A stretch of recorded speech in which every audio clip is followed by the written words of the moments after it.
Hi everyone, हम discuss कर रहे थे acid base and salt chapter second class 10th का। हमने एसिड डिस्कस कर लिया, बेस डिस्कस कर लिए, एसिड बेस को चेक करने के इंडिकेटर्स डिस्कस कर लिए, पीएच स्केल हमने डिस्कस कर लिया। बट आज हम डिस्कस करने जा रहे हैं most important topic of this chapter is salts. Salts इस चैप्टर में टोटल 5 है, बट यहां से आपको फाइनल एग्जाम में क्वेश्चन मिलने वाला है। सोल्ट कौन कौन से हैं? फर्स्ट सोल्ट है NaOH। इसके दो नेम है, कॉमनली हम इसको बोलते हैं कास्टिक सोडा, बट केमिकल इसका नेम हो गया सोडियम हाइड्रोक्साइड। सेकंड सोल्ट है CaOCl2, कॉमन नेम इसका ब्लीचिंग पाउडर है, बट केमिकली हम इसे बोलते हैं कैल्शियम ऑक्सीक्लोराइड। थर्ड सोल्ट हो गया NaHCO3, कॉमन नेम इसका बेकिंग सोडा या मीठा सोडा हम बोलते हैं, बट इसका केमिकल नेम हो गया सोडियम बाइकार्बोनेट या सोडियम हाइड्रोजन कार्बोनेट। फोर्थ हो गया Na2CO3.10H2O, इसका कॉमन नेम हो गया वॉशिंग सोडा, कपड़े धोने के लिए जो काम में लिया जाता है।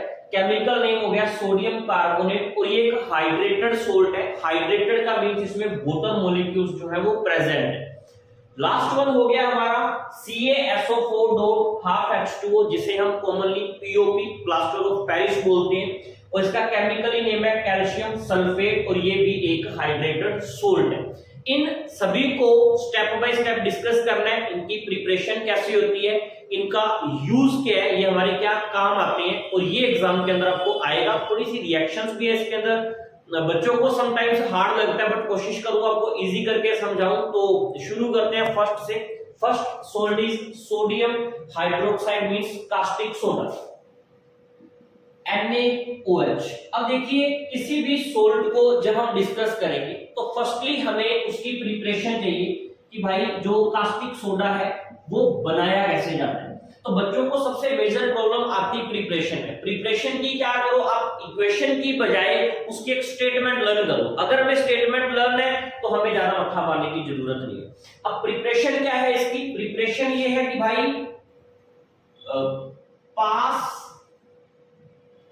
इलेक्ट्रिसिटी इन ब्राइन सॉल्यूशन, कि आप इलेक्ट्रिसिटी पास करवाओ किसके अंदर? ब्राइन, BRINE, ब्राइन सॉल्यूशन के अंदर। अब ब्राइन सॉल्यूशन क्या आता है? NaCl प्लस H2O, नमक और वाटर के सॉल्यूशन को हम बोलते हैं ब्राइन। ये रही, पानी लिया, पानी में नमक डाला, और इसमें हमने क्या पास करवा दी? इलेक्ट्रिसिटी पास करा दी। जैसे ही हम ब्राइन सॉल्यूशन में इलेक्ट्रिसिटी पास करवाते हैं तो हमारे पास फॉर्मेशन होता है NaOH plus Cl2 plus H2। ये बन गया जी हमारे पास कास्टिक सोडे का फॉर्मेशन हो गया। कास्टिक सोडा कब बना? जब हमने ब्राइन सॉल्यूशन में क्या पास करवाया? इलेक्ट्रिसिटी पास करवाई।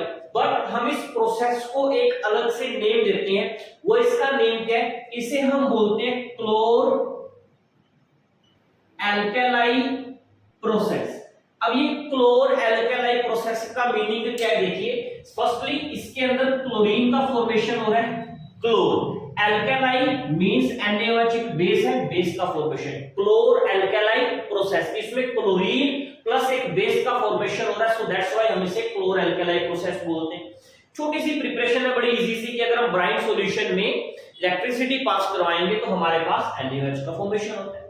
फिर आते हैं भाई इसके यूज। अब कास्टिक सोडा के यूज के, कास्टिक सोडा के नॉर्मल यूज है कि हमारे घर में डोर हैंडल्स वगैरह को क्लीन करने के लिए, लॉन्ड्री के अंदर इसका यूज किया जाता है, पेपर इंडस्ट्री के अंदर इसका यूज किया जाता है, कपड़ों से रंग उतारने के लिए इसका, और भी मैंने यूजेस है कास्टिक सोडा के। कॉमन से यूज है, आप रीड करोगे आपको पता चल जाएगा बुक से। ये बड़ा ही सिंपल सा सोल्ट था। फर्स्ट सोल्ट हमारा क्लियर हो गया। अब हम बात करते हैं सेकंड सोल्ट की। सेकंड सोल्ट क्या हो गया? CaOCl, जिसे हम ब्लीचिंग पाउडर बोलते हैं। इसकी प्रिपरेशन ऊपर वाले से भी इजी है। इसकी प्रिपरेशन क्या भाई? इसकी प्रिपरेशन क्या है कि आप एक काम करो, स्लेक्ट लाइन लो और उसमें क्लोरीन गैस पास करा दो। स्लेक्ट लाइन लो और क्या पास करा दो? Chlorine gas. क्या प्रिपरेशन है? Pass chlorine gas, pass chlorine gas over dry lime water, कि ड्राई लाइन वाटर या ड्राई स्लेक्ट लाइन में क्लोरीन गैस पास करवा दो। अब लाइन वाटर क्या होता है? CaOH twice, chlorine means Cl। अगर हम ड्राई लाइम वाटर में क्लोरीन गैस पास करवाते हैं तो CaOCl2, ये CaOCl2 रिमेनिंग बच गया H2O, ये बन गया जी ब्लीचिंग पाउडर। अब ब्लीचिंग पाउडर के यूजेस क्या है, ये बड़ा इंपॉर्टेंट है। सबसे पहला यूज इसका काम आता है पेपर को ब्लीच करने में। सेकंड इसका यूज आता है कपड़े को ब्लीच करने में। जब हम मार्केट से कोई भी न्यू क्लॉथ परचेज करते हैं उसकी जो स्टिफनेस है वो काफी हार्ड होती है because of bleaching powder. Paper आता है, नोटबुक है, वो काफी स्मूथ होती है, अगर उसके ऊपर पानी गिर जाए तो काफी रफ हो जाती है बिकॉज पानी गिरने से क्या होता है, जो उसकी ब्लीच है वो रिमूव हो जाती है। नेक्स्ट एक बहुत ही इंपॉर्टेंट रोल है, इसके अंदर एक क्लोरीन है। अब क्लोरीन का जो यूज है, इसका यूज आता है वाटर को डिसइंफेक्ट करने, पानी को साफ करने के काम लिया जाता है क्लोरीन।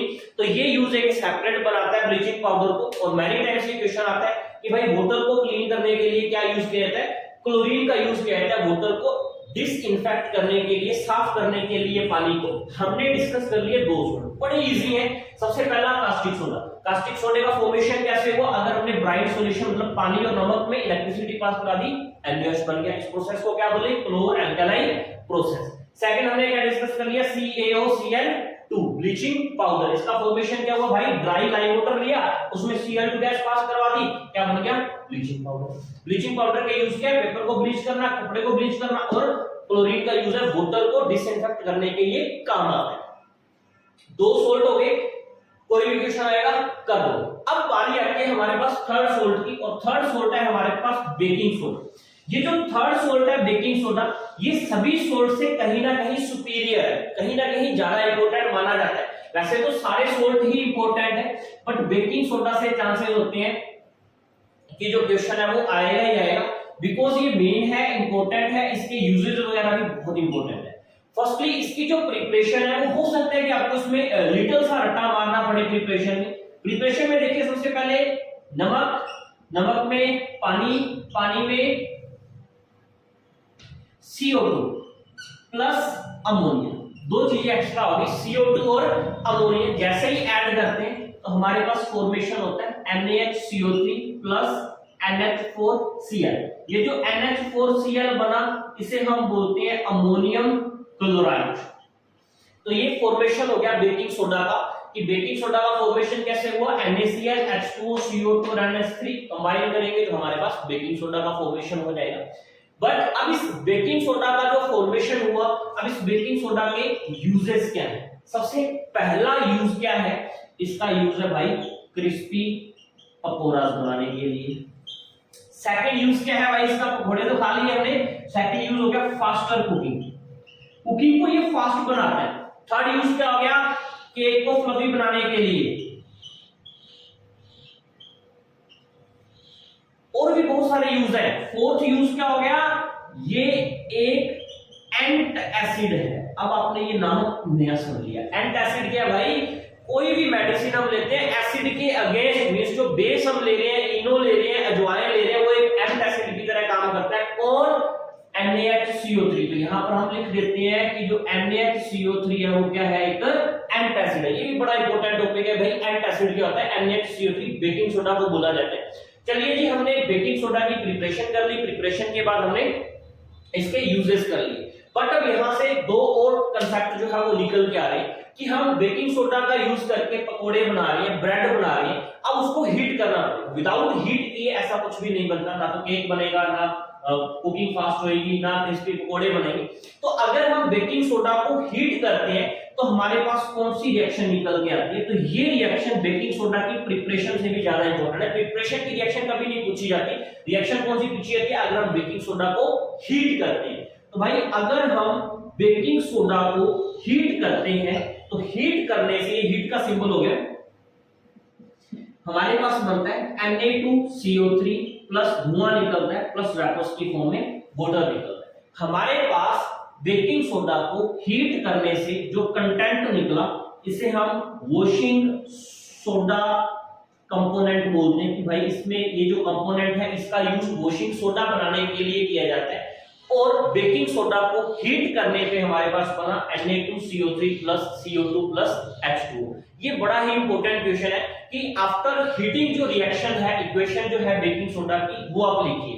नेक्स्ट एक और क्वेश्चन कौन सा आता है कि भाई हमने जो डिस्कस किया है वो बेकिंग सोडा है।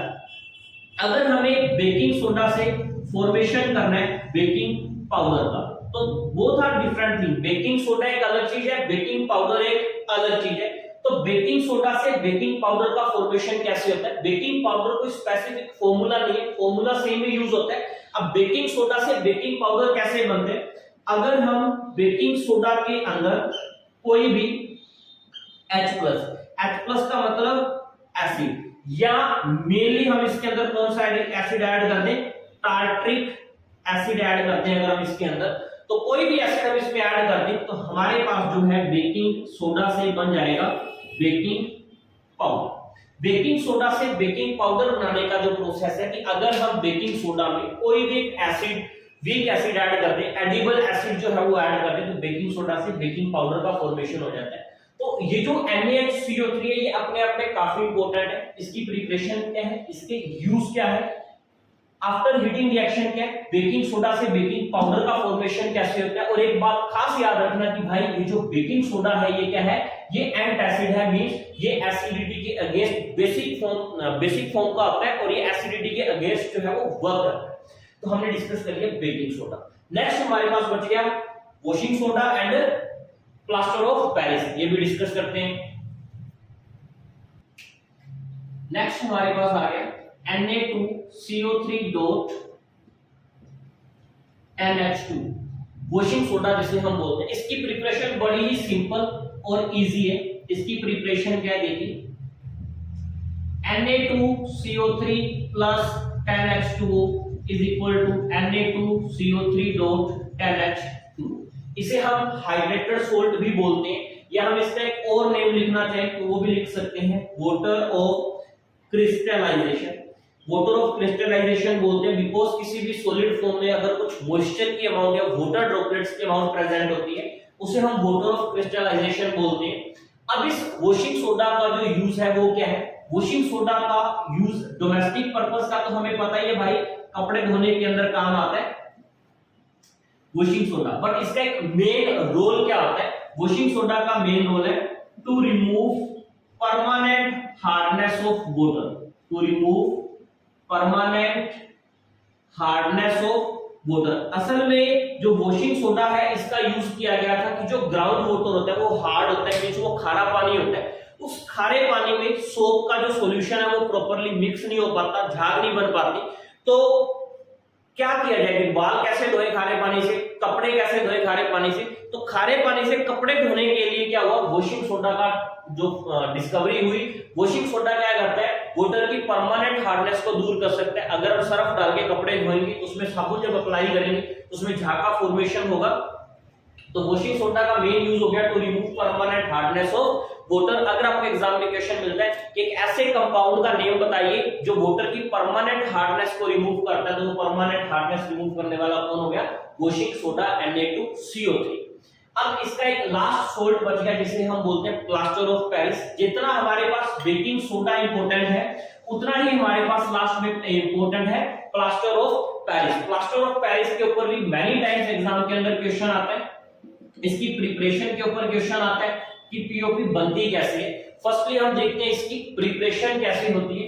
अगर हम CaSO4 2H2O, ये जो बन गया ये है बेटा जिप्सम, और जिप्सम एक हार्ड सब्सटेंस होता है, एक पत्थर होता है जिसे हम बोल सकते हैं।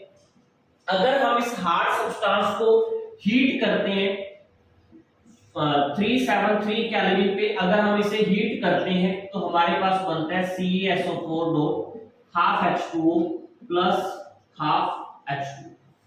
ये जो फॉर्मेशन हुआ ये हुआ POP, प्लास्टर ऑफ पेरिस का फॉर्मेशन हुआ। और प्लास्टर ऑफ पेरिस का जो यूज है वो डॉक्टर्स करते हैं पीओपी का, कब करते हैं? जब हमारी बोन फ्रैक्चर्ड हो जाती है तो डॉक्टर उसके ऊपर क्या अप्लाई कर देते हैं? प्लास्टर अप्लाई करते हैं। और जो प्लास्टर होता है वो पीओपी का बन रहा होता है। एक तो आपको ये क्वेश्चन आ सकता है। सेकंड एक क्वेश्चन और आता है कि जो पीओपी है वो ऑलवेज एक मॉइस्चर प्रूफ कंटेनर में स्टोर होती है, बिकॉज अगर पीओपी के कांटेक्ट में वाटर आता है तो वो जम जाती है, हार्ड बन जाता है। तो क्वेश्चन क्या आ गया, POP always stored in moisture proof containers because when POP react with water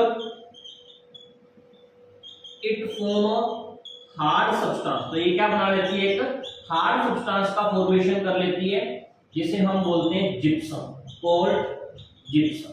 ये हमने रिएक्शन लिखी है, इसे आप रिवर्स कर दो कि हमारे घर में अगर पीओपी प्रेजेंट है, उस पीओपी को अगर हम मॉइस्चर या वाटर के कांटेक्ट में रखते हैं तो वापस वो जम के एक पत्थर बन जाती है जिसे हम जिप्सम बोलते हैं। नेक्स्ट एक क्वेश्चन एक ही बार आया था कि भाई पीओपी और जिप्सम के अंदर कितने वाटर मॉलिक्यूल्स का डिफरेंस है। तो पीओपी और इसके अंदर या तो ये लिखा आ जाए या 3/2 लिखा आ जाए। एक ही बात है कि 1.5 वाटर मॉलिक्यूल्स का डिफरेंस है पीओपी और जिप्सम के अंदर। सोल्ट जो है ये काफी ज्यादा इंपॉर्टेंट है इस चैप्टर के, यहां से क्वेश्चन आपको एग्जाम के अंदर मिलेगा ही मिलेगा। इन्हें आप अच्छे से लर्न करिए, इनकी इक्वेशन को लर्न करिए, और ये एकदम से लर्न होने वाला प्रोसेस नहीं है, सिंगल इक्वेशन करके आप लर्न करिए, फिर आपको ये लर्न हो सकते हैं। बाकी अब हम मिलेंगे नेक्स्ट चैप्टर नेक्स्ट वीडियो के साथ, तब तक के लिए थैंक यू।